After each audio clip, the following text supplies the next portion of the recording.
अस्सलामुअलैकुम, मैं हूँ एजाज मोहिउद्दीन। आज के इस वीडियो में हम बात करने वाले हैं या सॉल्व करने वाले हैं प्री फाइनल।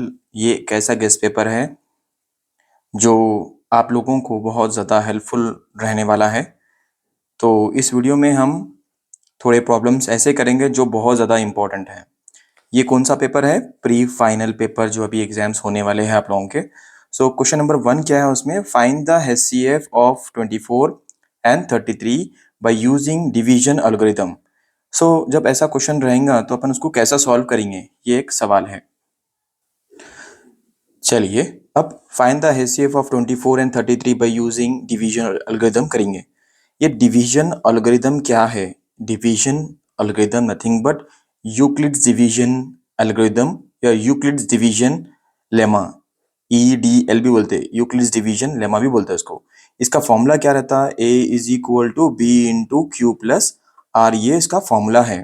और ये भी याद रखना आप ऐसा कि बीच की मतलब A की वैल्यू हमेशा सेंटर में बीच में लिखना है, B की वैल्यू लेफ्ट साइड और Q की वैल्यू राइट साइड, और जो भी रिमाइंडर निकलता वो नीचे की तरफ। ठीक है, ये याद रखना बस आपको। ये है यूक्लिड्स डिवीजन लेमा का फॉर्मूला। अच्छा, ये यूक्लिड्स डिवीजन लेमा या डिवीजन एल्गोरिथम ये क्यों करते? ये इसलिए करते क्योंकि अपने को अगर मालूम करना है find the HCF of two numbers, दो नंबर्स का अगर HCF मालूम करना है तो अपन क्या करते हैं यहाँ पे? यूक्लिड्स डिवीजन लेमा का फॉर्मूला यूज करते हैं, A is equal to B into Q plus R. समझ गए होंगे। अब ये दिख रहा ना आपको डिवीजन जैसा, यहाँ पे करके बता रहा हूँ मैं। यहाँ पे डिवीजन बीच में A की वैल्यू, इधर लेफ्ट साइड पे B की वैल्यू, राइट साइड पे Q की वैल्यू और नीचे R की वैल्यू। अपन क्या करना, सबसे पहले सॉल्यूशन लिख लेना। गिवन जब लिखते हैं अपन, इसमें A की वैल्यू और B की वैल्यू देख समझ के लिखना। देखो अपने पास 24 है और 33 है, दोनों में से बड़ा नंबर कौन सा है? 24 है, उसको अपन A बना देना, और जो छोटा नंबर है उसको B बना देना। राइट, ऐसा लिख देंगे अपन। क्या A की वैल्यू 24 रहना जरूरी है? मतलब मैं क्या बोला, ए की वैल्यू बड़ा नंबर है ना, मैं 24 लिख रहा हूँ? नहीं, ए की वैल्यू क्या है यहाँ पे? 33 है। अगर बी की वैल्यू अपन ले रहे हैं 24, मतलब हमेशा ये अगर कर रहे हैं अपन ए की वैल्यू 24 बी की वैल्यू 33, तो ये रॉन्ग हो जाता। ये रॉन्ग है। ए की वैल्यू हमेशा बड़ी वैल्यू रहना, बी की वैल्यू हमेशा छोटी वैल्यू रहना जब भी आप यूक्लिड्स डिवीजन लेमा करते। चलो ठीक है, डन यहाँ तक। ओके, सबसे पहले अपन फॉर्मूला यूज कर लेंगे ये वाला, A is equal to B into Q plus R. अच्छा, A की वैल्यू क्या है? देखो यहाँ पे 33 लिख देंगे, 33 सब्स्टिट्यूट कर देंगे। अच्छा, B की वैल्यू क्या है? 24। अच्छा हो गया। Q की वैल्यू क्या है? नहीं मालूम है। R की वैल्यू क्या है? नहीं मालूम है। A की वैल्यू, B की वैल्यू, Q की वैल्यू और R की वैल्यू। A की वैल्यू अपने को मालूम था, B की वैल्यू भी अपन सब्स्टिट्यूट कर दिए, Q और R नहीं मालूम है। इसको मालूम करने के वास्ते अपन ये वाला फॉर्मूला यूज करेंगे। फॉर्मूला क्या है? फॉर्मेट जो है यहाँ पे डिवीजन करना है। कैसा डिवीजन करते देखेंगे। सबसे पहले ऐसा लिख लेंगे अपन, बीच में कौन सी वैल्यू आना? A की वैल्यू आना। A की वैल्यू क्या है? 33। उसके बाद B की वैल्यू क्या है? 24। यहाँ पे 24 के टेबल में 33 कब आता? अगर मैं 24 टू ज़ा करूँ बढ़ जाती वैल्यू, 24 वन ज़ा कर लेंगे, 24 हो जा रहा है ये। सब्ट्रैक्ट करेंगे, 24 के बाद 25, 26, 27, 28, 29, 30, 31, 32, 33, मतलब कितने बच गए यहाँ पे? 9 बच गए। रूल क्या था हमारा कि ये A की वैल्यू है, ये B की वैल्यू है, ये Q की वैल्यू है, ये R की वैल्यू लिखना। लेकिन जब R की वैल्यू जब तक आपको जीरो नहीं आई, इस जगह पे जीरो नहीं आया, जब तक तब तक आपको करते जाना पड़ता डिवीजन। जब तक तब तक आपको करते जाना पड़ता डिवीजन। तो अपन क्या करेंगे, यहाँ से इसको और एक बार फिरा देंगे, ऐसा फिरा दे के ये जो B की वैल्यू है 24, उसको यहाँ पे लिख लेंगे, A की वैल्यू बना देंगे इसमें। अब देखेंगे 9 के टेबल में 24 कब आता। 9 1 जा 9, 9 2 जा 18, 9 3 जा 27, बढ़ जा रहा 27। 9 1 जा 9, 9 2 जा 18 ले लेंगे। अब क्या करेंगे, इसको सब्ट्रैक्ट करेंगे।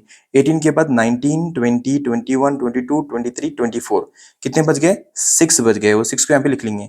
अब देखो ये A की वैल्यू है, अब ये जो है ना, ये कौन सी वैल्यू है? ये B की वैल्यू हो गई। और ये कौन सी वैल्यू है? ये Q की वैल्यू हो गई। और ये कौन सी वैल्यू हो गई? ये R की वैल्यू हो गई। अब क्या करेंगे अपन, फिर से जब तक तब तक जीरो नहीं आया तब तक करना है, बोला ना मैं इसको। अगर मैं क्या यहाँ पे अपने को सब्ट्रैक्ट कर लिए अपन, 6 आया, मैं क्या बोल रहा हूँ, यहाँ पे 0 आना चाहिए था, नहीं आया, तो क्या करेंगे अपन फिर से एक बार 9 को अपन ले लेंगे, ए की वैल्यू बना देंगे, यहाँ पे ए की वैल्यू बना देंगे। ठीक है, फिर से अपन 9 लिख देंगे, यहाँ पे 9 लिख दिए। जैसा 24 ए वैल्यू बन गया, फिर 9 ए वैल्यू बन गया, उसी तरह कंटिन्यूसली करते जाना अपन। उसके बाद 6 के डबल में 9 कब आता, 6 1 जा 6, 6 2 जा 12, ये भी वैल्यू बढ़ जा रही। अपन क्या करना, अगर वैल्यू बढ़ गई तो क्या करना अपन, 6 1 जा 6, छोटी वैल्यू लेना, सब्ट्रैक्ट करेंगे, कितने बच गए 3। देखो आप 9 के बाद 6 के बाद 7 8 9, मतलब 3 बच गए। ओके, उसके बाद फिर से यहाँ पे 0 नहीं आया ना, तो अपन क्या करेंगे, ये ए की वैल्यू हो गई, अब ये कौन सी वैल्यू हो गई, बी की वैल्यू, ये कौन सी वैल्यू हो गई, क्यू की वैल्यू, और नीचे जो आई वैल्यू ये आर की वैल्यू है। लेकिन स्टिल अपने को 0 नहीं आया यहाँ पे, सो 0 आया तक करना है बोला मैं। सो 0 कैसा आता, फिर नहीं आया तो क्या करना, ये जो 6 है ना उसको यहाँ पे लिख लेना। 3 के डबल में 6 कब आता, 3 2 जा 6, अब आया देखो 0। सो ए की वैल्यू यहाँ पे है, बी की वैल्यू 3 है, क्यू की वैल्यू 2 है, और आर की वैल्यू क्या आ गई 0। अब ये सारे जो भी वैल्यूज आए इनको सब्स्टिट्यूट कर देंगे इसके अंदर। सो ये पहले वाले सर्कल को ड्रॉ कर देंगे ऐसा, तो इसमें ए की वैल्यू 33 है, बी की वैल्यू 24 है, क्यू की वैल्यू मिल गई 1 है यहाँ पे, और आर की वैल्यू 9 है। लिख लेंगे इसको, 33 is equal to 24 into Q की वैल्यू 1 है प्लस आर की वैल्यू क्या है 9 है। डन। उसके बाद नेक्स्ट सेकेंड सर्कल ड्रॉ करेंगे ऐसा। सेकेंड सर्कल में देखो आप, ए की वैल्यू क्या है अब 24 है, बी की वैल्यू क्या है 9 है, क्यू की वैल्यू क्या है 2 है, और आर की वैल्यू क्या है 6 है। चलो उसके बाद नेक्स्ट सर्कल ड्रॉ करेंगे अपन ऐसा। ए की वैल्यू क्या है यहाँ पे 9 है, बी की वैल्यू क्या है 6 है, क्यू की वैल्यू क्या है 1 है, आर की वैल्यू क्या है 3 है। डन। अभी भी नहीं आया अपने को, और एक सर्कल ड्रॉ करेंगे, इस जगह पे 0 आना है अपने को। ए की वैल्यू क्या है 6 है, बी की वैल्यू क्या है 3 है, क्यू की वैल्यू 2 है, और आर की वैल्यू 0 आ गया। जैसा यहाँ पे आर के जगह पे 0 आया, इज इक्वल टू के बाद जो भी वैल्यू है वो हमारा है C F. So therefore है C F is equal to क्या हो गया हमारा 3। ओके, आई होप आप लोगों को ये समझ में आया होगा। इससे रिलेटेड 2 3 4 प्रॉब्लम्स कर लो। ये जानबूझ के ऐसा मैं वैल्यू समझाने की कोशिश करा। तो एक बात याद रख लो आप, जब भी एक ही वैल्यू लेंगे अपन, बड़ी वैल्यू लेना है, जो छोटी वैल्यू है वो बी में लेना है। उसके बाद ये फॉर्मूला याद रख लो आप, A is equal to B into Q plus R. Exam में डिवीजन अलगोरिदम पूछे या यूक्लिड्स डिवीजन लेमा पूछे, तो सेम फॉर्मूला यूज करके, सेम स्टेप्स यूज करके आपको ये एचसीएफ मालूम करना है। इसके बाद सेकंड क्वेश्चन देखेंगे। ये रहा सेकंड क्वेश्चन आपके स्क्रीन पर। देखो आप क्या क्या है यहाँ पे। ए की वैल्यू 1 2 3 है, बी की वैल्यू 3 4 5 है, और मालूम क्या करना है, ए माइनस बी और बी माइनस ए मालूम करना है। सबसे पहले गिवन क्या दिया वो लिख लेंगे अपन। ए की वैल्यू हमारे पास क्या है 1 2 3 है, बी की वैल्यू क्या है हमारे पास 3 4 5 है। ठीक है, अब आपको मालूम करना है ए minus B. So A minus B मालूम करना है, मतलब ए की वैल्यू लिखो 1 2 3, उसके बाद क्या है यहाँ पे माइनस लगा दो। उसके बाद बी की वैल्यू लिखो 3 4 5। अब क्या करना है आपको, ए और बी दोनों की वैल्यूज यहाँ पे लिख लिया अपन। अब इन दोनों वैल्यूज में सेम सेम कौन से है उसको कैंसिल कर दो ऐसा। उसके बाद लिखो a minus B is equal to, flower bracket draw करके जो a में बचे हुआ है वही लिखना, जो बच गया यहाँ पे a में वही लिखना, b के नहीं लिखना है, राइट। सो a में क्या बच गया 1 2 है, मतलब 1 2 क्या है a माइनस बी है। फिर क्वेश्चन में बोला कि b माइनस ए भी मालूम करो।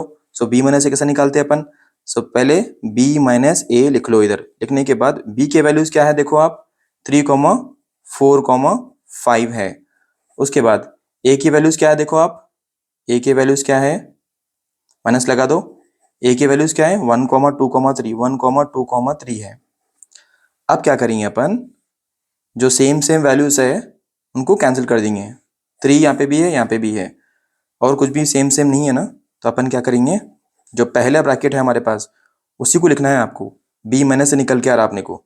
सो B minus A is equal to 4 5, ये हमारा आंसर है।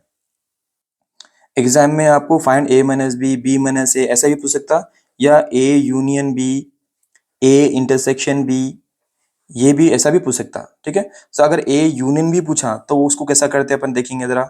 ए यूनियन बी अगर आ गया, समझो अपने को ये क्वेश्चन आ गया अपने को, ठीक है। सो ए के वैल्यूज अपने पास क्या है, ए यूनियन बी लिख रहा हूं मैं। ए यूनियन बी, यूनियन बोलते हैं इसको, यू के जैसा रहा तो यूनियन। अगर यूनियन रहा समझो तो मतलब ये है ए और बी, ए और बी में जो भी एलिमेंट्स है, जो भी नंबर्स है, उनको सब मिला के लिख देना है सब, ठीक है। लेकिन रिपीट नहीं करना है। जैसे कि यहाँ पे ए यूनियन बी निकाल रहा हूँ इसमें से मैं।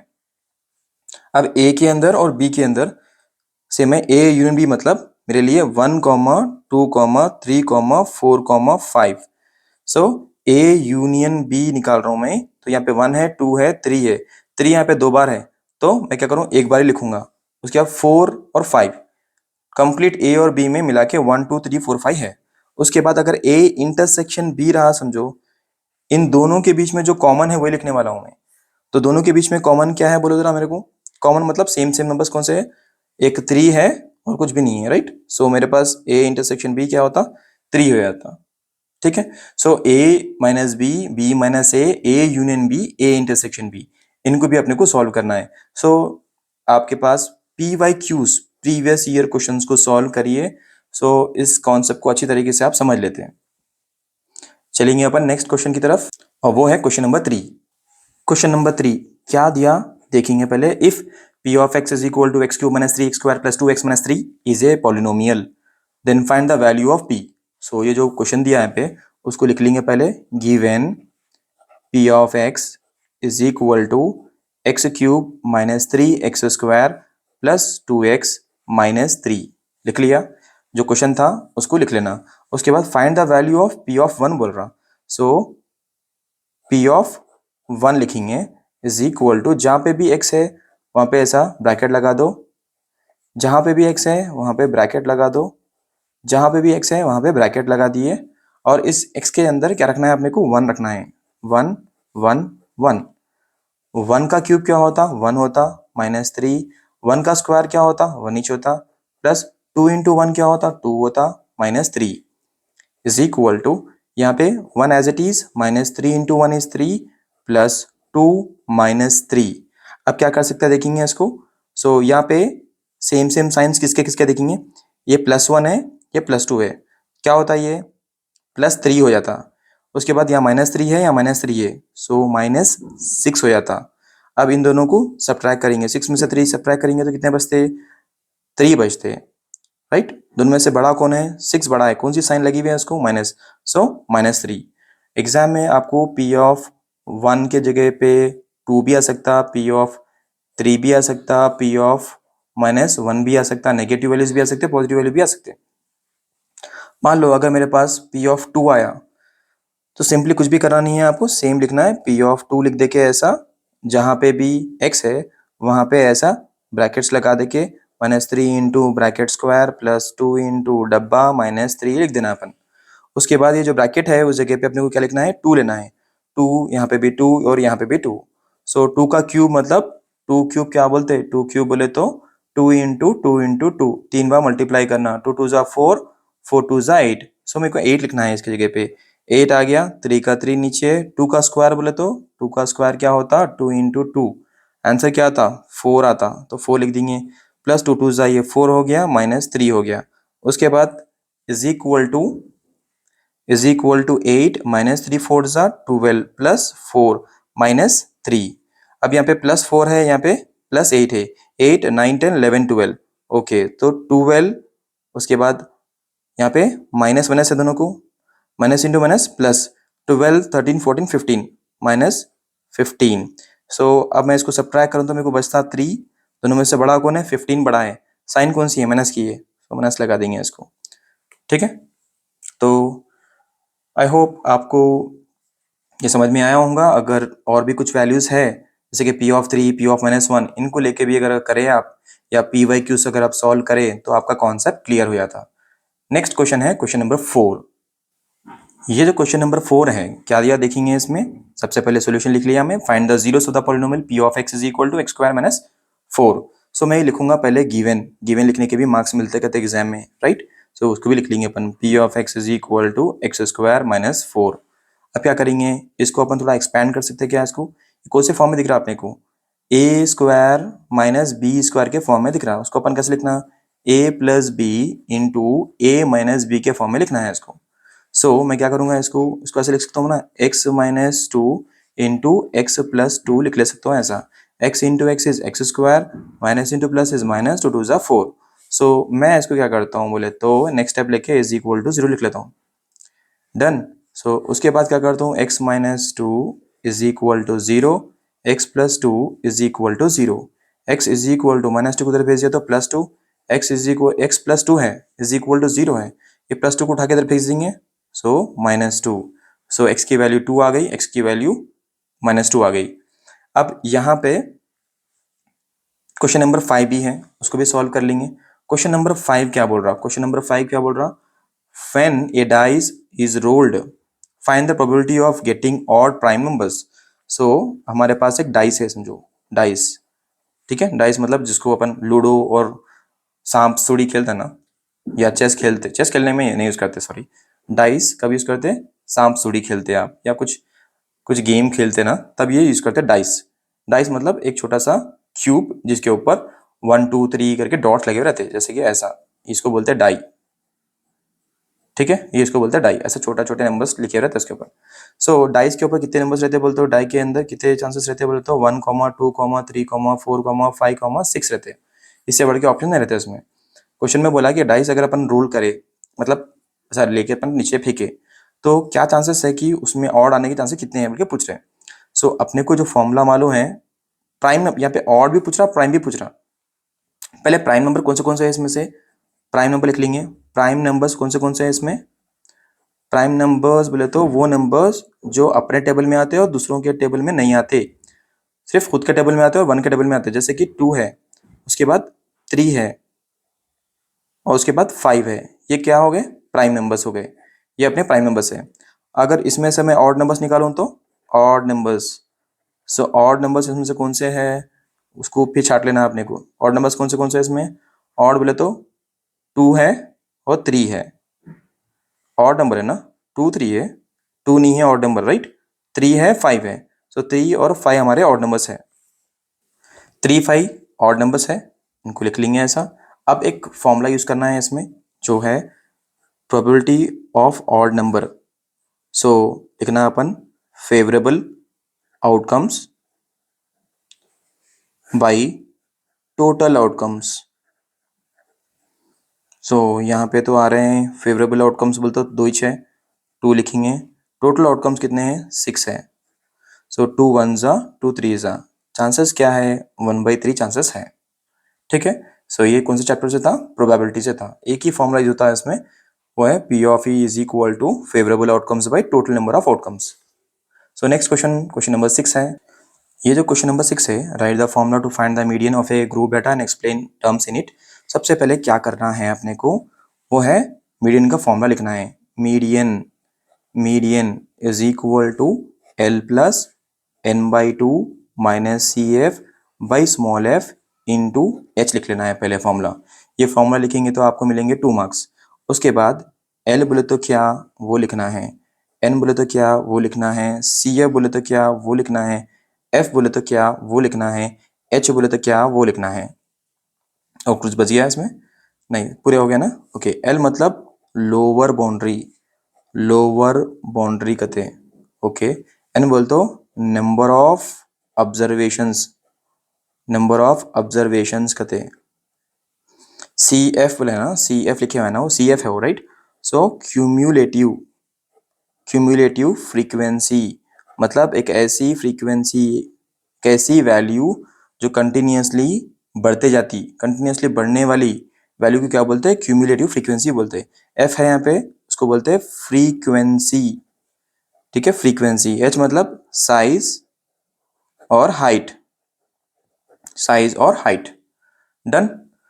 सो जब भी क्वेश्चन नंबर 6 पे या कहीं भी क्वेश्चन पेपर में राइट द फॉर्मूला बोल के आया, तो या तो वो मीडियन रह सकता, या तो मोड हो सकता, या तो sum of, sum of N terms, sum of N terms हो सकता, इनको अच्छी तरीके से प्रैक्टिस करके जाना है आपको बोर्ड एग्जाम में, ठीक है ना। सो प्रीवियस ईयर क्वेश्चंस देखेंगे अपन। पीवाईक्यूज मतलब प्रीवियस ईयर क्वेश्चंस। सो उसमें बहुत बार मीडियन का फॉर्मूला पूछा गया और मोड का फॉर्मूला पूछा गया और मीन के फॉर्मूले भी पूछे गए और सम ऑफ एन टर्म्स का फॉर्मूला भी पूछा गया। ये तो स्टैटिस्टिक्स से है और ये कौन से चैप्टर से है, 6 चैप्टर से है, प्रोग्रेशन से है, राइट। 6 चैप्टर से प्रोग्रेशन से है। तो इनको आपको प्रैक्टिस करना है और अच्छी तरीके से वेल प्रिपेयर्ड होके जाना है। और याद रखें ये अगर ये फॉर्मूला लिख रहे हैं अपन तो आपको 2 मार्क्स मिलने वाले हैं, ठीक है। अगर ये क्वेश्चन अगर 2 मार्क्स के लिए आया ये क्वेश्चन अगर, तो इसके लिए 1 मार्क और इसके लिए 1 मार्क। अगर ये मैक्सिमम तो ये 4 मार्क्स में आने वाला है तो इसके लिए 2 मार्क्स मिलेंगे आपको और इसके लिए 2 मार्क्स मिलेंगे, टोटल 4 मार्क्स। सो आपको समझ में आऊंगा। नेक्स्ट हमारे पास है सेक्शन 2 और सेक्शन 2 नेक्स्ट वीडियो में देखिए आप। सेक्शन 2 नेक्स्ट वीडियो में, क्योंकि वीडियो बहुत लेंथी हो जा रहा है इसलिए मैं इसका पार्ट 2 बना रहा हूँ। इसी तरह पार्ट 1, पार्ट 2, पार्ट 3 मतलब सेक्शन 1, सेक्शन 2, सेक्शन 3 कंप्लीट ये 3 वीडियोस भी देखिए, क्योंकि आपको बहुत आसानी होती जो आपके प्रीफरेंस है उसमें आप अच्छी से तरीके से आप प्रिपरेशन कर सकते हैं।